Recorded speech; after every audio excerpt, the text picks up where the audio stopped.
আমাকে খুব ভালোবাসবে, কিন্তু আল্লাহ তুমি কেন আমার সাথে, আল্লাহ তুমি কেন এরকম করলে?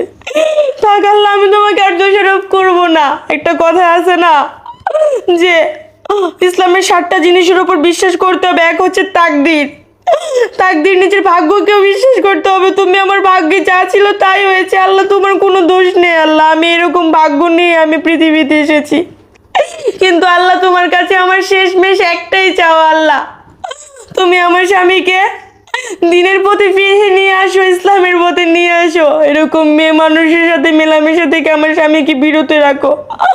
আমার স্বামীকে তুমি হেদায়েত দান করো আল্লাহ। আমি চাই আমার স্বামী, আমি যখন জান্নাতে যাবো আল্লাহ, আমার সাথে আমার স্বামীও জান্নাতে যাবে আল্লাহ। আমি এতটুকু শুনেছি আল্লাহ, স্বামীর পায়ের নিচে নাকি স্ত্রীর জান্নাত আল্লাহ, বেহেশত আল্লাহ। আল্লাহ আমি চাই আমার স্বামীর পা ধরে আমি বেহেশতে যেতে।